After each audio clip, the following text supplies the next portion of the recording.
tampil, orang tuh candain kayak turun gitu kan. Oh gitu ya. Sebenarnya ada 5 bahasa cinta yang harus kita penuhi di anak usia 0 sampai 7 tahun.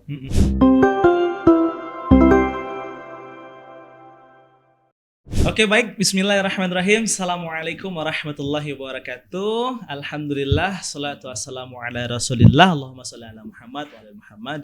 Rabbi shrahli sadari wa yassirli amri wahlul 'uqdatam min lisani yafqahu qawli.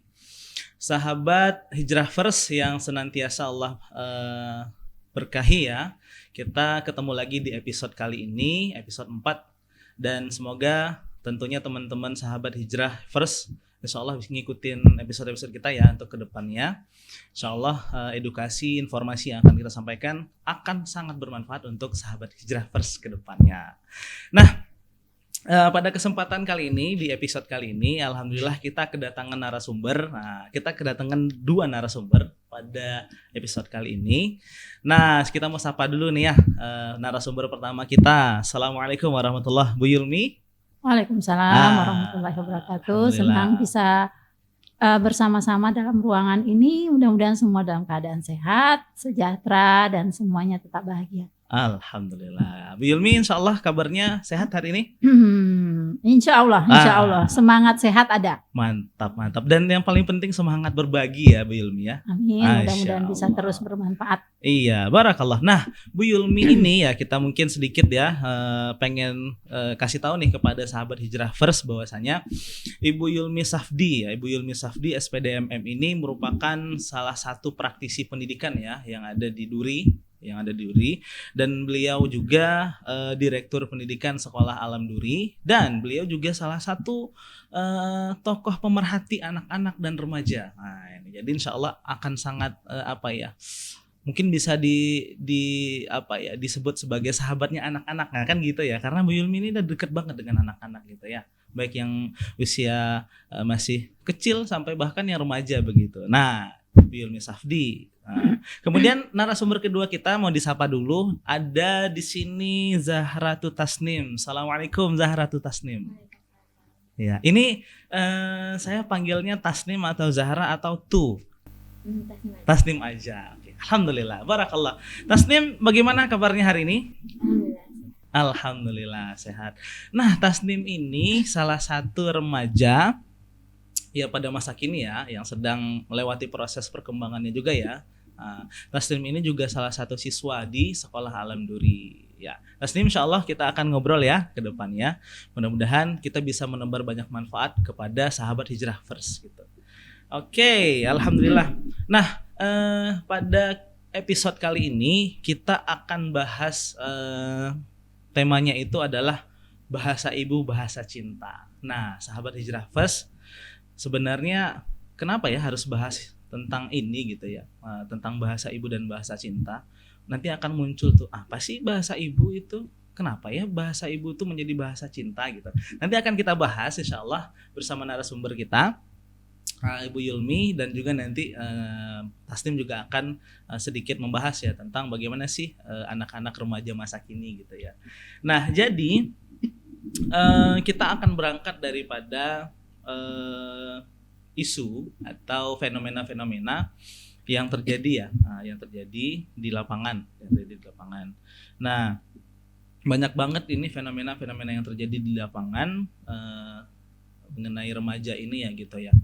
Mungkin kita mengalaminya juga gitu. Nah, saya ingin sedikit menanyakan ya kepada Tasnim. Tasnim ini selaku remaja ya yang melewati fase perkembangan sekarang ya, perkembangan dari remaja, dari anak ke remaja ya, remaja awal. Tasnim sendiri kira-kira menurut Tasnim ya, apa sih yang menjadi problem atau menjadi permasalahan ya pada anak-anak remaja sekarang itu kalau menurut Tasnim? Nah, iya Pak. Kalau menurut saya pribadi, tapi nggak tahu kalau orang lain. Kalau saya sekarang masih permasalahannya masih dalam diri saya tentang kayak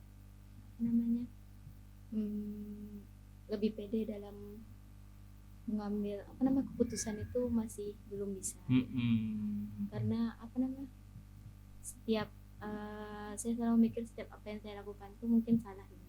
Oh gitu, iya. Jadi selalu takut mau ngambil keputusan kayak gitu. Oke, jadi bukan tidak sih, kurang percaya diri ya.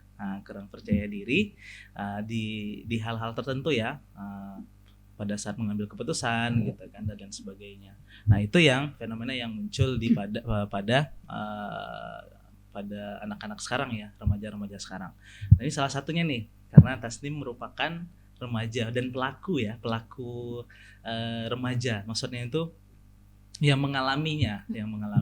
Nah, Bu Yulmi, ini kita mungkin akan berangkat dari fenomena ini kayaknya, Bu Yulmi.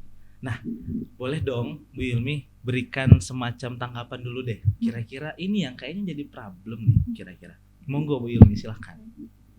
Bismillahirrahmanirrahim. Assalamualaikum warahmatullahi wabarakatuh. Waalaikumsalam warahmatullahi wabarakatuh. Iya.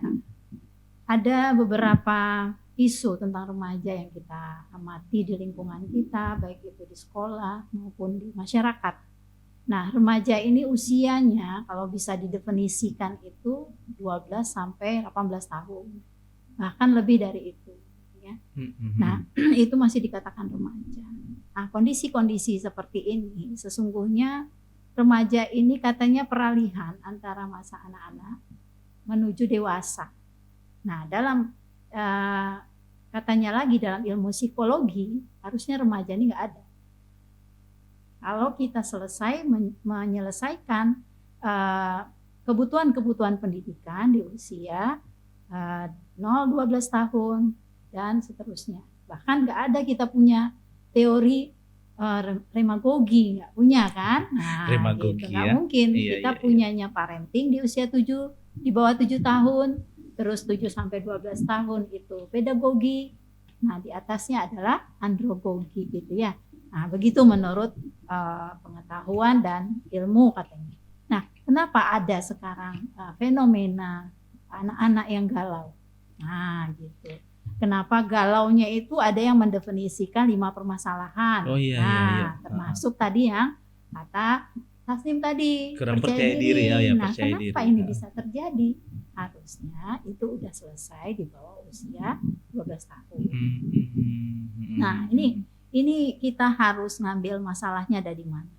Bahkan katanya dari beberapa yang saya baca, permasalahan remaja bisa disimpulkan jadi 5. Yang pertama itu masalah penampilan. Penampilan. Kita tahu dari penampilan ini banyak sekali masalah-masalah. Sedikit ada jerawat aja sibuk. Wah, looking itu kayaknya ini banget ya. Jadi makanya sekarang kan perlu sekali produk-produk kecantikan, skincare, lagi berkembang. Skincare, ini karena mereka lagi fokus di situ, penampilan, bahkan bentuk tubuh, bahkan laki-laki juga ada yang harus fitness ya. Wah, iya. Karena nggak tahu orientasi mereka nih kemana sebenarnya. Ini masalah penampilan. Terus lagi masalah pendidikan, ya kan? Masalah pendidikan adalah aku belum bisa begini, aku belum dikesampingkan, maksudnya direndahkan. Nah, di sini juga nanti akan muncul tuh tadi masalah-masalah yang lagi booming sekarang, bullying. Bullying nanti itu ya. Ini kita lihat terus masalah persahabatan. Nah, geng-gengan.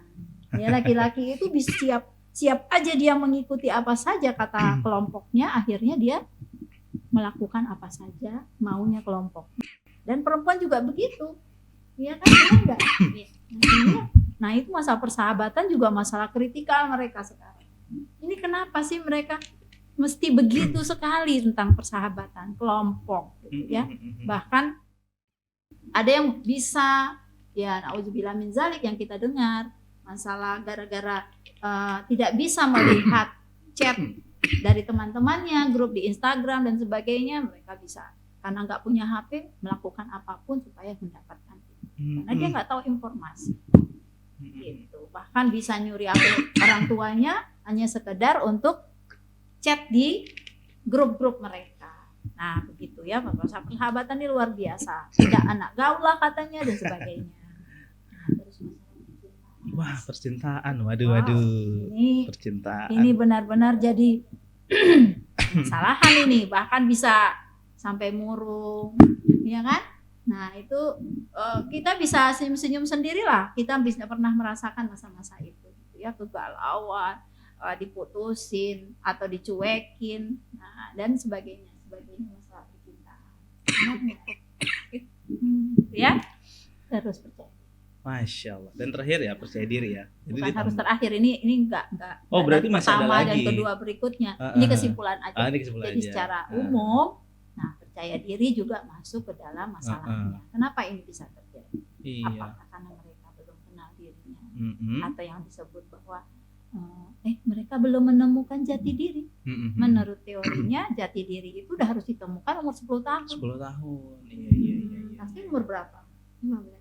Oh, sekarang 15 tahun. Dari 5 tahun yang lalu harusnya udah tidak boleh lagi ada krisis ini. Dan ini memang ada fenomena di masyarakat kita dan seluruh masyarakat, khususnya anak-anak yang usia-usia ini itu punya masalahnya di sini. Nah, mengapa ini terjadi itu coba kita diskusikan ya.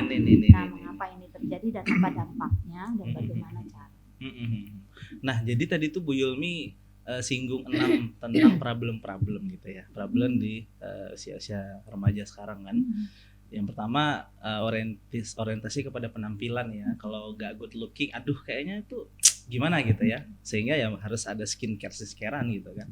Pendidikan juga gitu. Kemudian bullying, kemudian persahabatan gitu, dan percintaan dan percaya diri. Sebenarnya masih banyak lagi ya, tapi ini yang mungkin akan kita bahas sedikit ya. Tapi menurut Tasnim nih, pengen nanya Tasnim lagi.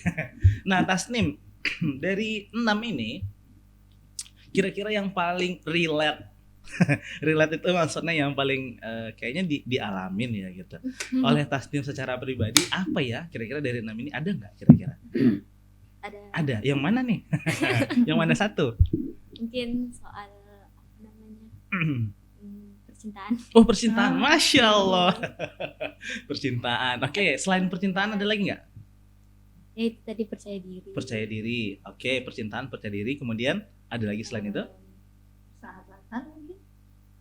Sahabatan enggak ya? Semua baik-baik ya? Iya, enggak terlalu gitu. Iya. Ini menarik kan Ibu Yulmi. Karena point of apa ya? Yang menjadi poin sentral ketika ditanya atas nih percintaan. Wow, percintaan ya. Dan itu sepertinya memang setiap anak di fase-fase memasuki remaja itu ya, menuju dewasa itu ya, itulah salah satunya kan terhadap lawan jenis lah ya, terhadap lawan jenis.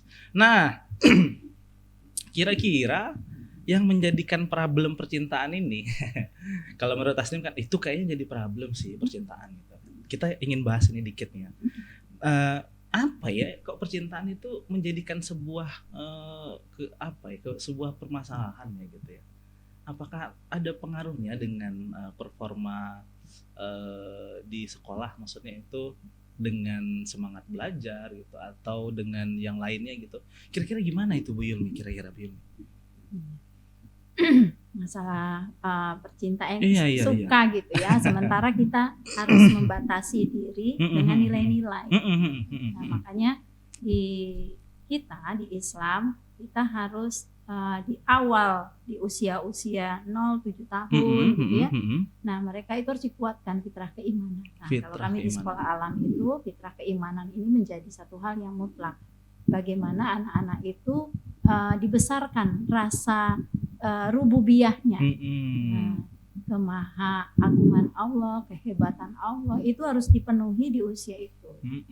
Nah, sehingga nanti pada tahapan berikutnya di usia 7 tahun, 10 tahun dan seterusnya mereka akan dikuatkan lagi dengan syariah. Nah, sholat gitu kan, Allah suruh 7 tahun udah disuruh sholat, 10 tahun sholat kalau tidak dipukul kan gitu. Nah, di usia 12 tahun diuji. Nah, tauhid uluhiyahnya. Nah, itu dari kalau fitrah keimanan. Nah, makanya di usia ini kita sangat berharap sekali sampai dia menjelang usia akhir baliknya, anak-anak ini udah siap bahwa apapun yang dilakukannya Allah Maha melihat, Allah Maha mengawasi gitu ya, dan nilai-nilai yang boleh dan tidak boleh dalam yang Allah mau, yang Rasulullah inginkan itu seperti apa. Itu udah diharapkan harus ditanamkan menjelang usia 12 tahun. Sehingga harapan secara ideal anak-anak ini waktu usia balik yang hormon-hormon tadi, artinya rasa suka terhadap lawan jenis, ini satu hal yang normal sebenarnya. Nah, perlu pendampingan, ya kan? Di awal-awal usia mereka balik, baik itu perempuan maupun laki-laki, udah ada rasa. Nah, rasa suka dengan lawan jenis itu kan masih rasa suka simpati. Nah, karena mereka dibatasi oleh nilai-nilai, gimana mengelola rasa suka ini sehingga itu harusnya tidak menjadi problem. Harusnya idealnya. Tapi begitu. Kenapa sekarang jadi problem? Bisa di usia-usia bawahnya dia belum dikuatkan dengan fitrah keimanan tadi ya. Jadi akhirnya kita melihat bahwa dampak percintaan ini membuat anak-anak ini jadi galau. Jadi moodnya tergantung dengan itu. Kalau orang itu menunjukkan, lawan jenis menunjukkan balasan, nah dia semangat. Ya kan? Apalagi anak-anak yang dibatasi benar, nah itu berat benar. Gimana dia menyalurkan itu? Bahkan yang kita khawatirkan, insya Allah ini na'udzubillah misalnya kalau tidak selesai, nah itu baru fitrah keimanan. Fitrah keimanan nantinya memang harus dibangun konsep diri di situ. Dari fitrah keimanan akan terbangun konsep diri. Nah, konsep diri itu harus sudah selesai di usia 7 tahun. Konsep diri dia ini siapa, laki-laki atau perempuan, gimana dia mengelola dirinya, laki-laki itu seperti apa mainnya, pakaian dan sebagainya. Nah, kita berharap kalau itu udah jelas, nah anak-anak ini harus siap untuk menerima bahwa dia suka lawan jenis itu adalah fitrah, dia harus mengetahui dan itu perlu mentoring. Makanya di kami perlu sekali yang namanya mentoring. Mentoring yang didampingi oleh seorang mentor, bukan hanya sekedar fasilitator. Jadi dia harus terbuka. Harapan kita di keluarga. Kan itu yang lebih harus keluarga yang harus mendampingi itu dengan baik di usia-usia yang mana mereka itu punya kegalauan, percintaan tadi. Nah, yang akan diselesaikan itu sebenarnya di keluarga. Kalau tidak di keluarga, dia harus cari tempat mentornya yang baik. Itu poinnya. Berarti tuh suka sama seseorang itu tuh nggak salah ternyata. Iya. Terus ini pengen tahu tanggapan Tasnim juga nih kan, karena setelah kita bahas sedikit ya, ngobrol-ngobrol dikit. Jadi kalau dari pembahasan kita tadi kan kayaknya mencintai ya, menyukai seseorang itu gak salah ya gitu. Sebenarnya yang salahnya di mana kan gitu. Jadi muncul pertanyaan kan gitu setelah itu. Tapi Tasnim setelah bahas ini gitu kan, apakah Tasnim masih menganggap bahwasanya percintaan itu menjadi seolah-olah jadi kayak problem yang cukup mempengaruhi dalam aktivitas sehari-hari? Gimana Tasnim tuh? Kira-kira Tasnim masih nganggap itu sebagai permasalahan nggak sih? Kalau untuk sekarang udah enggak. Udah move on berarti dong. Soalnya udah dikuatkan juga sama guru di sekolah. Masya Allah. Guru ya, jadi ternyata berperan sekali ya gitu ya. Dari pertama memang circle pertama itu adalah keluarga, benar ya Bu Yulmi ya, dari peran keluarga ya, ayah ibu gitu kan, saudara. Kemudian di circle selanjutnya itu ya di lingkungan sekolah ya, lingkungan pendidikan gitu ya. Dan berperan juga sebagai guru tadi, kalau bisa jadi mentor juga kan gitu ya, gitu. Ya keren sih, tapi udah move on berarti ya. Berarti dalam fitrah keimanannya Tasnim itu Tasnim sudah benar-benar memahami ya gitu ya. Alhamdulillah banget. Nah, kita pun berharap kepada sahabat Hijrah First begitu ya. Hal-hal yang menjadikan kegelisahan seperti ini tentunya dicarikan dong solusinya gitu. Nah, tentunya dalam konten-konten kita ke depannya insyaallah akan kita hadirkan informasi dan edukasi yang sangat bermanfaat ya, dan kita akan menangkap momen bahwasanya apa yang sedang menjadi polemik, yang sedang jadi fenomena di masyarakat kan gitu. Wah, luar biasa sekali ini ya gitu. Nah, jadi mulai sekarang sudah tidak menjadikan itu sebagai ini lagi ya, kendala ya gitu, karena memang kalau memang dalam kondisi apa ya istilahnya itu kasmaran ya, jatuh cinta gitu ya, itu emosi nggak stabil kadang kan, moodnya bakalan swing ya, tiba-tiba moodnya baik gitu kan, tiba-tiba moodnya nggak baik gitu kan ya. Terkadang kan jadi kendala mau ngerjain sesuatu kan, kayak mau ngerjain tugas gitu kan, aduh moodnya nggak enak gitu. Pernah nggak sih kayak gitu Tasnim? Pernah. Gimana tuh? Maksudnya mood yang swing itu tuh menjadikan bener-bener satu harian tuh bete gitu ya, nggak pengen ngapa-ngapain gitu, atau mau ngapa-ngapain jadi bonnya males gitu. Pernah nggak kayak gitu? Pernah ya. Terus gimana dong pada saat itu ngatasin ya? Ya apa namanya? Itu caranya cuma Tasnim, kalau dari Tasnimnya, Tasnim diamkan aja orang gitu. Yang maksudnya kan yang jadi penyebabnya. Jadi rasa kayak mau marah, sedih apa gitu. Tapi saya diamkan aja. Diamkan aja. Oke. Jadi ya udahlah, yang penting enggak mau ini banget lah ya. Udahlah, cari aman aja gitu kan. Ya itu termasuk salah satu solusinya ya, tindakan yang diambil oleh Tasnim. Keren sih. Thank you. Nah, jadi sesuai dengan tema kita di awal tadi itu, kita pengen bahas bahasa ibu dan bahasa cinta. Kita udah berangkat dari fenomena tadi ya gitu, bahasa ibu, bahasa cinta. Jadi yang jadi problem dari yang sudah di awal kita bahas tadi, bullying, persahabatan dan percintaan. Jadi sudah mengerucut nih ketiga ini kan, bullying, persahabatan dan percintaan gitu ya. Dari 3 ini, dari 6 tadi mengerucut ke 3. Nah, bahasa ibu dan bahasa cinta. Nah, ini pembahasan kita pengen bahas ini banget temanya. Sebenarnya apa ya Bu Yulmi bahasa ibu, bahasa cinta itu? Apakah hanya bahasa ibu aja yang bahasa cinta atau gimana? Ini saya juga bingung nih. monggo Bu Yulmi, boleh sedikit dipaparkan. Iya. Silakan. Jadi kalau bahasa bunda, bahasa cinta ini adalah bentuk dari kumpulan ide, kumpulan dari ilmu dari seorang Ibu Septriana Murdani ya.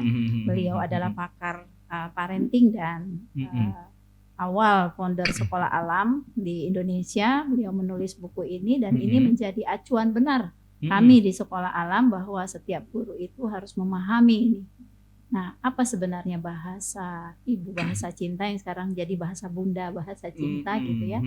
Nah, tentunya kita tidak melihat dari judul dari itu, tentunya bahasa bunda ini tapi bahasa kasih, bahasa sayang. Bahasa gitu. sayang. Iya. Bukan berarti harus bunda saja, tapi semua kita punya itu. Nah, karena Allah telah memberikan rahmat dan rahimnya kepada kita semua. Nah, bagaimana kita menularkan kepada ananda kita khususnya, ini mungkin peran orang tua dan guru serta masyarakat. Nah, ini penting untuk mendukung tadi, masa, kalau kita bisa sebut masa remaja itu bisa tidak lagi liar gitu. Nah, kegalauannya bisa dia temukan sebenarnya masalahnya ada di mana. Nah, ini yang terjadi dampak dari kekurangan kasih sayang inilah yang tadi itu muncul fenomena dan isu kurangnya ini sehingga muncul aksi. Kalau kita lihat di sekolah itu bullying. Nah, orang yang membuli dan yang dibuli ini sebenarnya punya permasalahan di situ. Kurangnya, kurang penuhnya. Nah, cinta yang ada diberikan ke dirinya. Gitu. Jadi kalau menurut diskusi-diskusi terus permasalahan awalnya memang bermula dari anak-anak ini kurangnya kasih sayang. Nah, sehingga muncullah kurang kasih sayang itu, apakah nantinya bentuknya dari kurangnya perhatian gitu ya dari orang tua, atau kasih sayang itu orang tua ada tapi seolah-olah tidak ada gitu ya. Nah, apakah itu kasih sayang kadang-kala diterjemahkan oleh anak berbeda. Iya. Biasanya kalau kami di sekolah mengamati hal-hal itu, banyak hal sih sebenarnya. Kalau orang tua bekerja dan tidak tahu bagaimana bentuk kasih kepada anak itu. Sebenarnya ada 5 bahasa cinta yang harus kita penuhi di anak usia 0 sampai 7 tahun. Nah, 0 sampai 7 tahun nih 5 bahasa cinta itu harus penuh, full. Ya. Yang pertama itu adalah pujian. Oke, pujian. Oke. Sahabat-sahabat semua, keluarga yang bisa mendengarkan ini, kita bisa coba lihat kata-kata pujian di usia 0-7 tahun itu harus penuh dan full, gitu ya. Iya. Terus waktu yang berkualitas. Waktu ya. Nah, waktu. ini perlu kita lihat. Waktu-waktu kita memang sedikit kalau dilihat dari kuantitas, tapi kalau dari kualitas sudah belum. Nah, yang dibutuhkan anak adalah quality time. Nah, waktu-waktu yang berkualitas. Terus pemberian hadiah. Wah, reward. Nah, iya. Tapi di usia itu ya 0-7 tahun. Oke. Pernahkah kita melakukan hadiah-hadiah kecil ke anak-anak kita dan membuat mereka bangga? Apalagi kita memberikan hadiah itu bukan karena perbuatan baiknya. Ini ada cara lagi nih untuk memberi hadiah, ada cara lagi, bukan karena kamu kalau melakukan ini ayah kasih ini, enggak begitu. Nanti dia akan merasa bahwa setiap perbuatan baik harus diberi hadiah, padahal itu adalah perbuatan baik itu hanya karena Allah. Wah, ini banyak lagi nanti ya. Terus perhatian ya. Penting sekali perhatian. Apabila mereka dalam keadaan senang ya kita puji, dalam keadaan dia sedih kita merasa kamu sedih ya. Nah itu nanti ada namanya alirkan rasa. Nah jangan salah kita mengalirkan atau memuji ini ya bisa juga sembarang, ada saat-saat dan cara. Nah kalau kita salah nanti namanya blokir komunikasi. Ya, nah itu kemarin cerita juga tuh guru-guru di sekolah. Nah misalnya kami ini outbound, nah kita bilang ke anak kamu bisa. Dia dalam hatinya justru merasa aku tidak bisa, kenapa aku dipaksa. Akhirnya muncul dalam dirinya, kenapa aku nggak bisa dipaksa-paksa. Gitu. Akhirnya bukan berarti memotivasi. Maksud kita memotivasi ini kamu bisa loh nak, coba. Nah ini khawatir kita salah. Kalau memang dia tidak bisa, jangan dipaksa dulu saat itu. Ini ada cara lagi gitu. Nah ini perlu pakai cara. Nah yang kelima adalah sentuhan. Wah, touch ya, sentuhan. Sentuhan ini penting sekali bagi anak-anak, dan cara menyentuh anak laki-laki dan perempuan itu beda sebenarnya. Nah ini full bahasa cinta ini 1-5 ini harus full di usia 0-7 tahun. 0-7 tahun. Full ya, semuanya harus dilakukan. Nah untuk 7 tahun ke atas itu beda-beda masing-masing anak. Bahkan sampai dewasa pun kita punya dominan bahasa cinta yang mana. Ya kan? Nah Tasnim dominannya apa? Senang kalau ditanya Umi apa? Atau disentuh? Atau digimana? Boleh dong kita tanya nih. Kalau menurut Tasnim bahasa cinta. Kalau Tasnim dari 5 tadi, Tasnim senangnya apa? Senang yang mana nih? Akan bahagia apabila? Kira-kira? Umi atau Abi nanyain apa? Dipuji gitu? Atau senang benar kalau saatnya dipuji? Iya, semua pujian aja. Ya. Senang ya. Nah, gitu. Jadi setiap kita beda. Ya, kadang ada anak yang maunya cuma diperhatikan aja cukup. Iya. Kamu sakit ya? Nah gitu. Cuma digituin aja cukup. Dia udah senang benar gitu. Iya. Nah, kalau di atas 7 tahun. Di atas 7 tahun. Tapi ini harus penuh dulu. Harus penuh ya. Nah, kalau ini nggak penuh, nanti dia akan nagih. Ini yang terjadi. Kenapa ada pembulian? Iya. Kenapa tidak ada percaya diri? Nah, ini bisa jadi dibangunnya kurang kuat. Dengan cara apapun lah. Ya, nah itu yang kami lakukan di sekolah, mengoptimalkan bahasa cinta. Bahasa ibu, bahasa cinta. Karena modalitas seorang guru itu hanya 2 kalau kami di sekolah, dan insya Allah seluruh sekolah pasti setuju dan kita semua setuju. 2 saja. Yang pertama, ikhlas karena Allah, bersama Allah. Yang kedua, kasih sayang. Nah, ini bahasa Bunda, bahasa kasih sayang. Mantap. Inilah modalitas parenting kita dimanapun. Tadi Pak Wadi nyampaikan juga bahwa kita harus dukung ini anak-anak ini lewat siapa aja yang tadi ada dari orang tua. Oke, saya setuju. Dari orang tua termasuk keluarga, adik kakak, ya kan, keluarga besar kalau ada yang mendukung bahwa mereka ini harus dikuatkan. Nah, bahasa cinta yang mereka kurang kita harus alirkan itu bersama.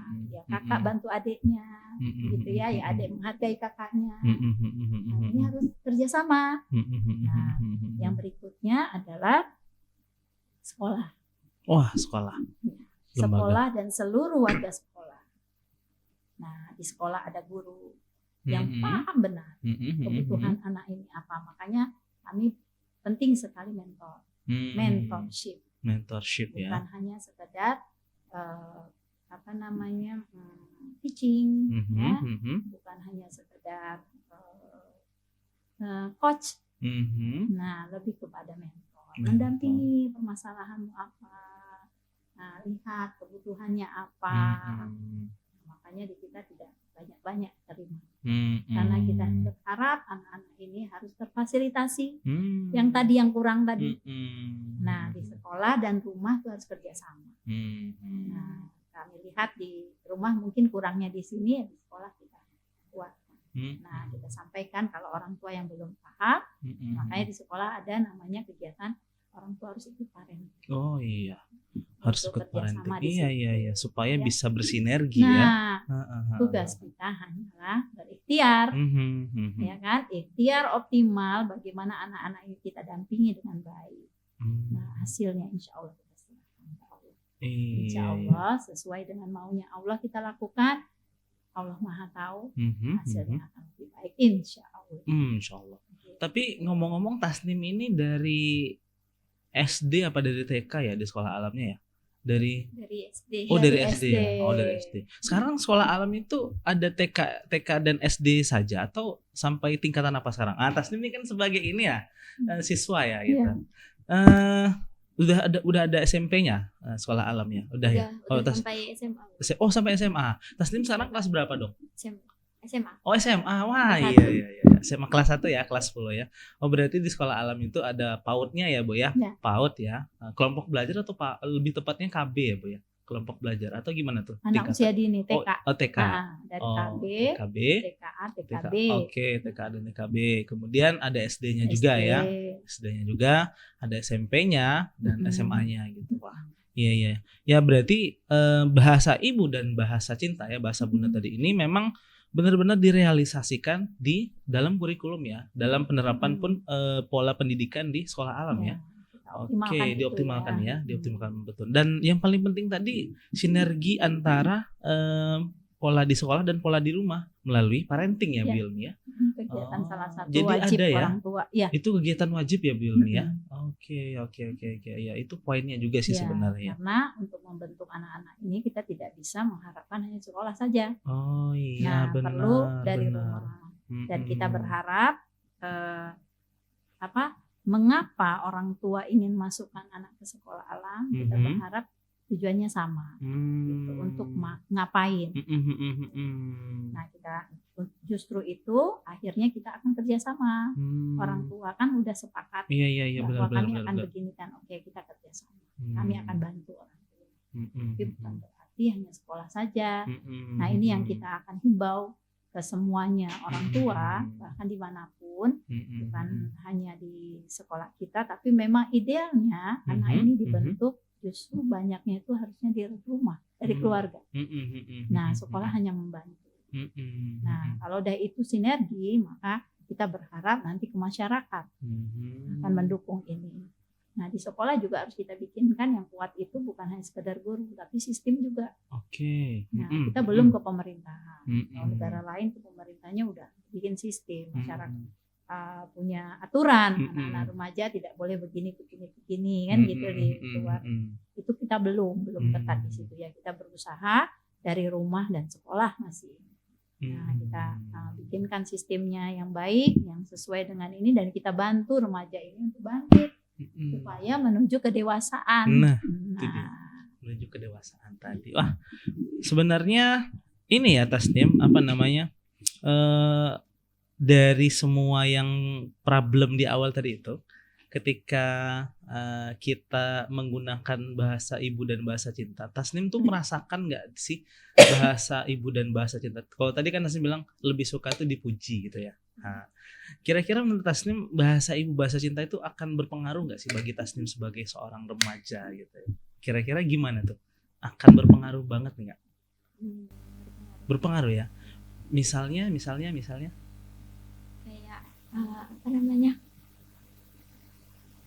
lebih ya permasalahan yang belum ada tuh jadi lebih ini, maksudnya lebih terbantu ya dengan bahasa itu. Misalnya pujian gitu. Di sekolah pujian juga ada guru muji. Iya. Keren. Nah, jadi kan tadi Bu Yulmi ada sedikit kita menyinggung tentang komunikasi yang efektif gitu ya, pola komunikasi yang efektif pada anak itu. Jadi tadi kan sempet ya, kita tuh muji atau memotivasi, mendorong itu pun nggak sembarang memuji dan mendorong ya. Bahkan memberikan reward juga nggak bisa sembarangan gitu ya gitu. Artinya perlu ada pola komunikasi yang efektif gitu kan, orang tua dan anak gitu. Ini nih nggak sembarangan tentunya gitu.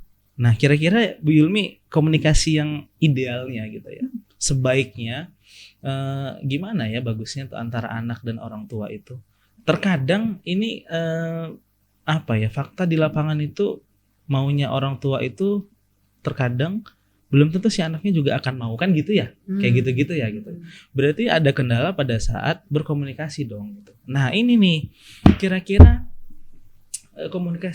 pola komunikasi yang efektif itu gimana bagusnya ya? Apakah bahasa bunda, bahasa cinta itu akan bisa menjawab nih kira-kira? Saya masih penasaran dari tadi tuh itu sebenarnya. monggo Bu Yulmi, gimana Bu Yulmi? Ya, ini berdasarkan yang pernah kami lakukan gitu ya. Monggo. Dari teori-teori yang banyak kita coba. Sebenarnya intinya orang tua itu bagaimana berkomunikasi dengan anak kalau usia remaja ya. Karena mereka ini harus diperlakukan sebagai teman. Nah, remaja ini teman, sepertinya orang tua yang belum pas cara masuknya. Selalu diawali seperti dulu aja. Jadi bahasa anak-anak ini kalau orang tua kami, Bu, sama seperti itu. Kamu nanti kalau kamu begini akan jadi apa? Kalau begini akan jadi apa? Gitu. Seolah nyalahin, mojokin. Nah, atau kalaupun nasehatin, ya seperti adiknya juga. Ini kamu harus begini. Jadi anak-anak udah ngungkapin ke kami bahwa kalau begitu omelan di rumah sama Bu, sama omelan. Nah, itu guru itu. Gitu. Akhirnya kan dia tidak mau mendengar. Iya. Ada kasus sekarang di usia-usia ini, anak remaja itu mulai negativistik. Padahal negativistik itu harus selesai di usia 2-7 tahun. Pembangkangan itu harus selesai. Oke. Sekarang kan mulai pembangkangan. Iya. Anak banyak orang tua selalu mengeluh. Bu Yulmi, anak saya mulai membangkang nih. Bu, dulu enggak pernah membantah, sekarang membantah.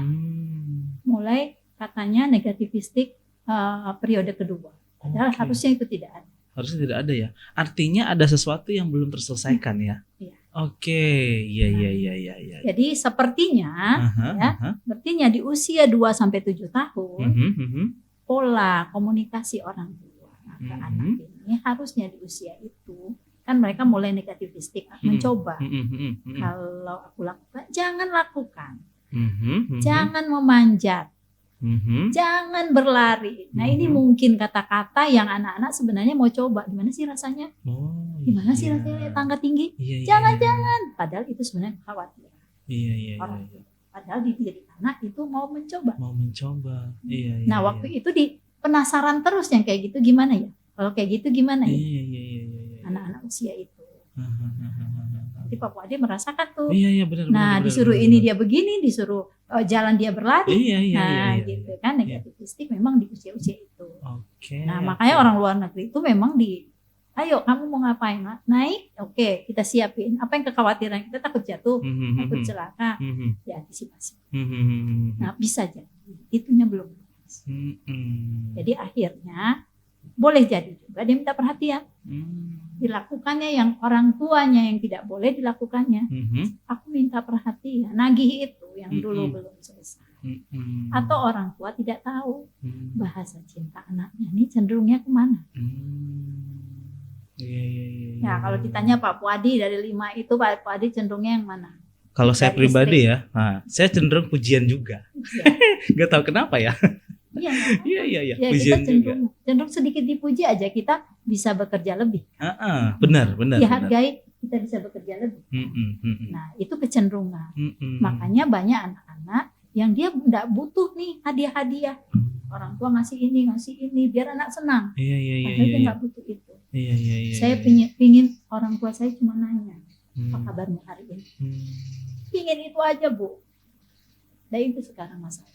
Nah di anak-anak kita yang kita juga karena tadi praktisi itu saya juga nanya ke anak-anak masalahnya hanya di situ. Sedikit sebenarnya. Orang tua nggak bisa baca itu.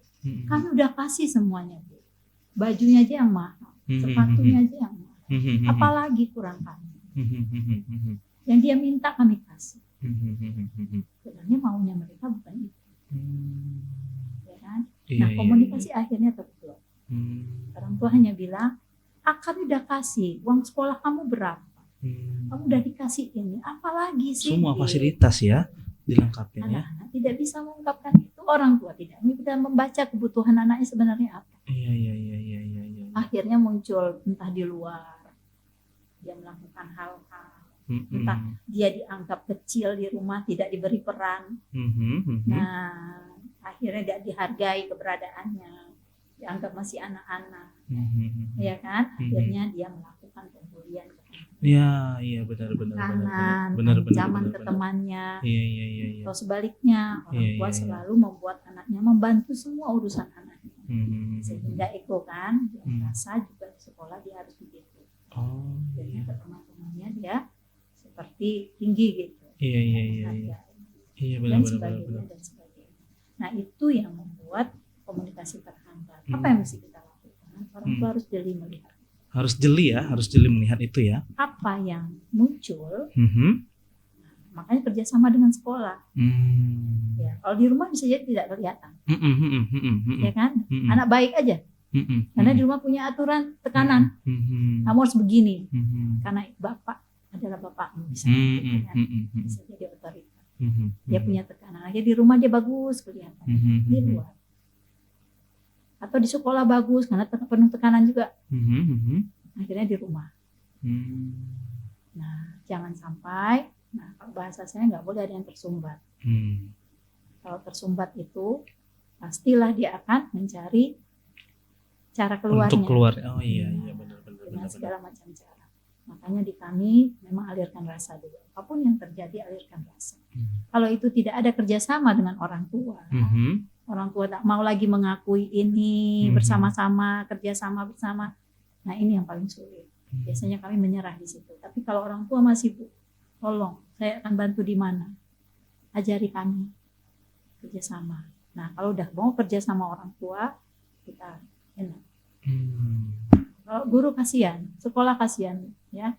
Kalau semua dilimpahkan ke sekolah, ini akan berat benar. Berat. Gitu mungkin. Ya berarti sebenarnya jadi orang tua itu tuh kita juga harus belajar loh ternyata. Jadi nggak saya belum pernah ketemu ya ada sekolah orang tua, sekolah menjadi ayah gitu kan, sekolah jadi ayah, sekolah jadi ibu gitu. Belum pernah ketemu ya gitu. Berarti kalau memang tidak ada lembaga khusus yang terakreditasi atau yang formal gitu, ya harusnya para orang tua pun akan belajar dong gitu, baca buku, ikut seminar-seminar dan lain sebagainya gitu. Jadi nggak bisa cukup aja nerima dari pola yang sebelumnya dari orang tua sebelumnya. Akhirnya dengan pola asuh yangnya nggak update dong. Dulu dididik dengan orang tua dengan pola yang begini gitu. Nah ternyata anaknya nggak cocok digituin gitu kan dengan pola yang seperti itu. Ya harus belajar ya, harus belajar sih. Iya. Terus ini bakal jadi orang tua nanti kan. Nah, berarti harus belajar juga. Dan Pak Fat sekarang juga lagi belajar nih sebenarnya kan. Iya. Tapi by the way enak banget nih pembahasan kita. Mas Andri, Mas Noval, waktunya masih ada nggak ya? Oh masih ya? Wah, alhamdulillah. Jadi nggak kerasa ya mengalir begitu saja ternyata. Wah, iya. Jadi enak nih bahas sedikit tentang bullying tadi karena ketika ada sesuatu yang tersumbat, saya ngambil kata-kata Bu Yulmi tadi ya, sesuatu yang tersumbat sedikit gitu ya, akhirnya mencari ruang untuk bisa masuk ke sana. Nih misalnya analoginya seperti pipa ya, anggap saja lah ini pipa gitu ya, dia harus keluar kan, ternyata di sini tersumbat begitu kan, karena volumenya itu makin lama semakin besar kan, semakin besar, ruangnya sedikit. dia harus keluar kan gitu. Akhirnya mencarilah, kalau tidak dihancurkan misalnya gitu kan, membuat lubang baru, mungkin nggak bisa keluar kan itu. Nah itu analogi yang sama seperti anak-anak yang biasa selalu dikekang ya, kekang dan pola yang otoritatif ya, otoritas sekali gitu ya. Itu sangat berbahaya dan memang sangat penting sih orang tua tuh harus belajar gitu ya, harus belajar lagi untuk jadi orang tua gitu. Waduh, masya Allah, ini kayaknya deep banget nih tuh. Aduh, masya Allah, luar biasa. Nah, bullying, kita dikit bahas tentang bullying nih. Jadi bullying itu banyak banget ya jenisnya. Ada yang bullying itu secara verbal ya, maksudnya mungkin ejek mengejek gitu kan. Kemudian yang ya nauzubillah yang parah sampai bullying fisik ya gitu. Jangan sampai lah gitu kan. Nah, jadi bahaya banget sebenarnya bullying ini. Dan saya telusurin ya, dan ini fakta juga gitu. Karena sebagai konselor remaja juga ya, konselor anak juga, konselor remaja lebih tepatnya. Hampir rata-rata korban bullying itu sebelumnya adalah bullyernya, pembulinya gitu, pembulinya. Jadi ketika dia punya kekuatan lebih gitu kan, maka dia akan menindas yang lemah gitu. Jadi awal mula dari situ kan. Tadi pembahasan kita dari awal mengira juga begitu. Ternyata ada hal-hal yang tidak terselesaikan di rumah begitu kan. Bisa jadi mungkin nih yang biasa dia diatur ketika dia keluar Bu Ilmi dari rumah, dia ingin ngatur orang lain. Akhirnya kan begitu ya Bu Ilmi. Jadi nah bahaya juga gitu. Jadi mungkin kita banyak-banyak istighfar. Kita juga sebagai orang tua banyak-banyak introspeksi ya, muhasabah gitu. Udah bener belum ya pola kita ini gitu. Jangan sampai nanti malah dengan pola ini tuh si anak jadi punya semacam behavior atau perilaku yang negatif yang kita nggak tahu itu gitu. Seperti yang Bu Yuni sampaikan tadi kan, oke, di sekolah tidak kelihatan dengan seketat-ketatnya rules ya, aturan di sekolah. Oke, di rumah tidak kelihatan karena di rumah juga ketat rulesnya, aturannya.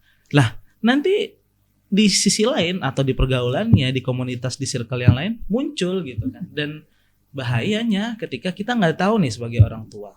Waduh, nauzubillahi min dzalik. Aduh, saya harus banyak-banyak istighfar juga nih sebagai orang tua dan harus belajar ya, harus lagi-lagi belajar. Nah, jadi mungkin terkadang bullying ini nggak sadar itu tuh dilakukan. Nah, misalnya kayak ngecengin gitu kan, cie gitu ya kan. Padahal sebenarnya itu termasuk bullying nggak sih ya? Iya nggak sih Tasnim, kira-kira itu termasuk bullying nggak sih gitu? Iya, termasuk bullying nggak ya? Mau tanya dikit deh sama Tasnim. Tasnim pernah nggak sih melihat atau mengalami atau menyaksikan langsung ya bahwasanya bullying itu terjadi nyata? Ini nggak harus di mana-mana ya, maksudnya dimanapun ya gitu. Mungkin bisa lihat di media sosial ataupun di lain-lain gitu ya. Banyak banget. Pernah nggak ya Tasnim tuh menyaksikan langsung bullying itu? Pernah ya. Ya, waktu itu pernah ada orang gitu kan. Ya, disuruh tampil gitu. Dia tampil, tapi karena kayak circle-nya dia tuh, pertemanan dia tuh kayak sering bukan, anggapannya mungkin kalau dari saya yang nengoknya ngejek gitu, tapi mereka nganggap itu candaan gitu. Tapi kalau melihat dari reaksi orang yang tampil tadi tuh, diperlakukan misalnya kayak dia tampil, orang tuh candain kayak turun gitu kan. Oh gitu ya? Ya, itu dari reaksinya nampak kayak dia agak tertawa, senyum dikit, tapi sebenarnya mungkin dalam hatinya memang nggak nerima gitu, tersinggung gitu ya. Sakit ya hatinya ya. Jadi bisa jadi akhirnya nanti lama kelamaan dia jadi nggak pengen nampil ke depan. Oh iya. Mungkin gitu. Nah, jadi sebenarnya bahaya loh efek bullying ini loh. Aduh, ini sudah lama isu ini tapi muncul lagi gitu kan. Ini menjadi PR kita bersama ya. Dimanapun ya posisi kita gitu ya. Saya pun sebagai konselor remaja gitu kan, Tasnim sebagai remaja, Bu Yulmi juga sebagai praktisi pendidikan, pemerhati anak dan remaja begitu ya. Mungkin kita itu pada saat itu terjadi langsung, mungkin kita bisa langsung cegah atau kasih tahu. Tapi yang lost control ini loh, yang di luar kontrol kita ini, aduh, kira-kira gimana ya gitu kan. Nah ini yang menjadi problem juga kan ke depannya. Artinya ini perlu ada solusi konkret ini. perlu ada solusi konkret terhadap bullying ini. Banyak banget ya bullying fisiknya, bullying pengucilan gitu. Misal pernah nggak Tasnim, misalnya ini kan circle temen gitu ya temen.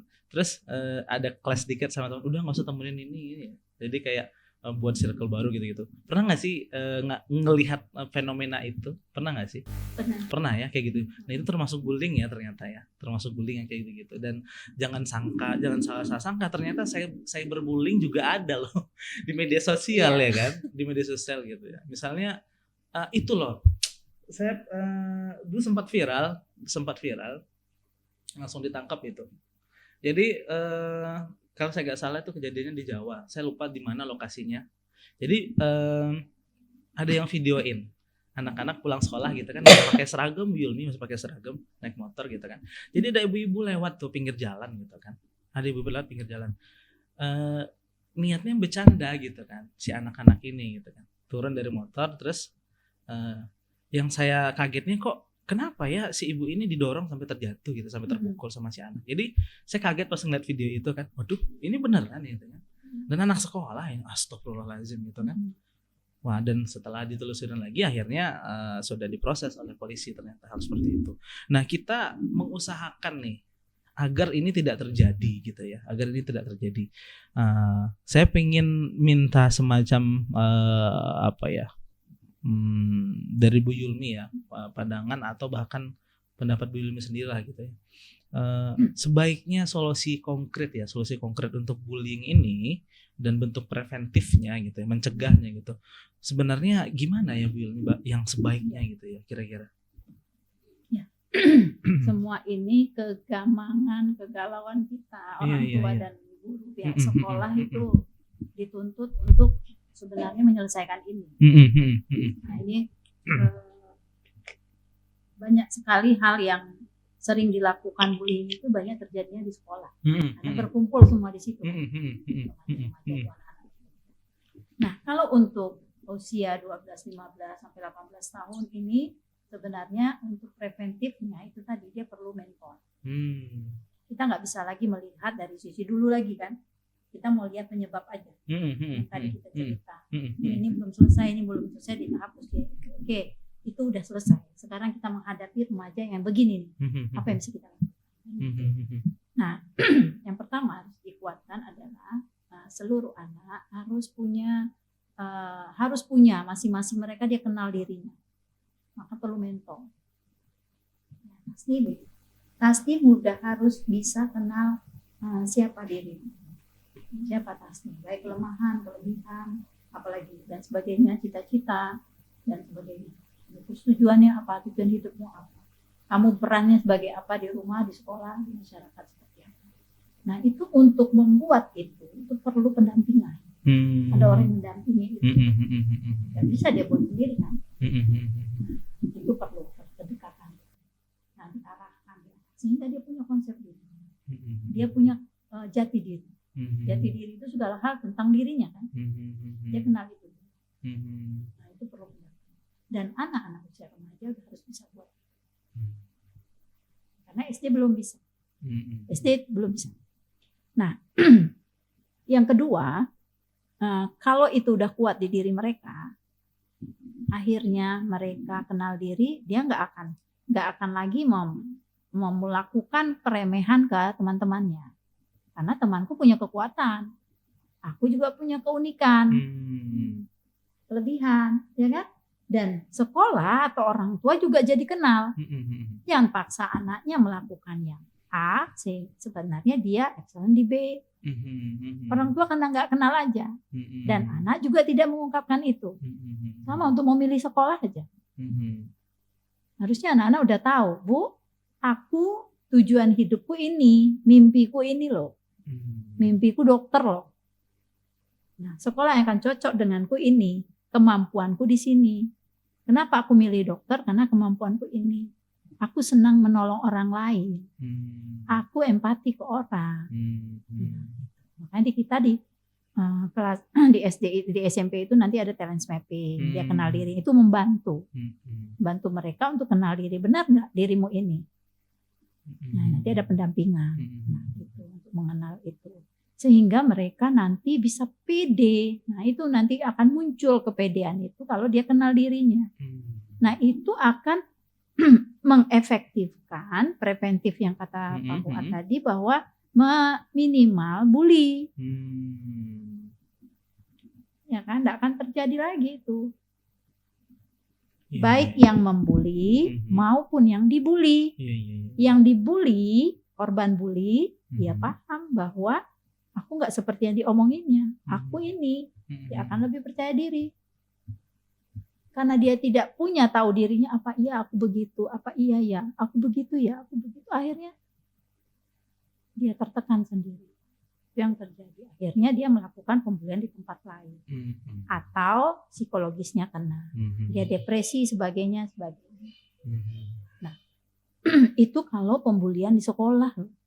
Belum lagi masalah-masalah yang dihadapi di keluarganya. Oh iya, benar. Tidak sedikit anak-anak yang punya masalah di keluarga, takdir Allah, ya orang tuanya berpisah. Ya kita tidak tahu takdir Allah, mungkin Allah mengambil orang tuanya salah satu, atau yang lain-lain, mungkin dia kehilangan, jatuh, kecelakaan dan sebagainya, dia yang tadi yang dia banggakan terhadap dirinya itu hilang. Akhirnya dia depresi dan sebagainya. Nah, atau kekecewaan lain. Karena ini harus dikuatkan. Nah, gitu. Nah, takdir inilah yang nanti akan menguatkan mereka sebenarnya. Itu perlu mentor. Gitu. Penguatan mentor itu bukan hanya dari sisi penguatan mental, tapi lebih kepada juga yang menguatkan dirinya. Kamu punya Allah loh. Mentor itu harus benar-benar paham tentang itu. Paham kebutuhan anak. Nah, itu biasanya yang kami lakukan di sekolahnya. Oke, ya, Masya Allah, barakallah. Gitu ya. Terus satu lagi. Ini udah hampir habis kayaknya ya. Nah, bagaimana kita sebagai orang tua? Sebagai guru gitu ya, untuk menguatkan ini. Kita tahu anak kita bermasalah misalnya. Yang pertama kita harus mau mendengar. Jangan lagi kita tidak mau mendengar.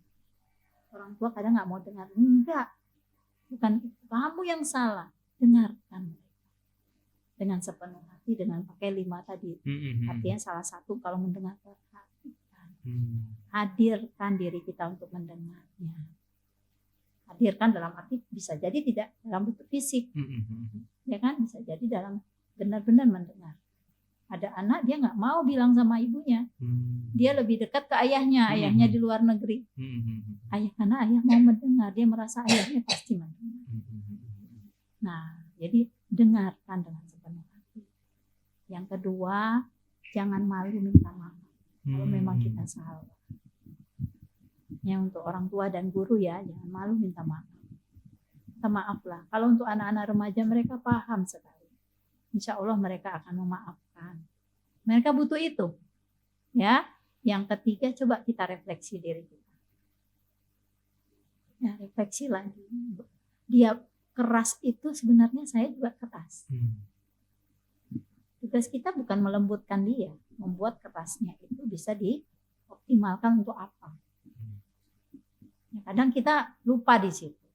Kita nuntut anak kita begini, sesungguhnya kita mencontohkan. Dan bully itu bisa jadi dari kita. Dari guru dan orang tua. Iya, benar-benar. Yang ketiga, jangan kita pernah berhenti belajar. Ya, ini sekarang kan udah terbuka. Oh iya, benar. Belajar. Benar banget, banget. Untuk anak-anak juga. Silakan. Yang tadinya merasa insecure, ya kan?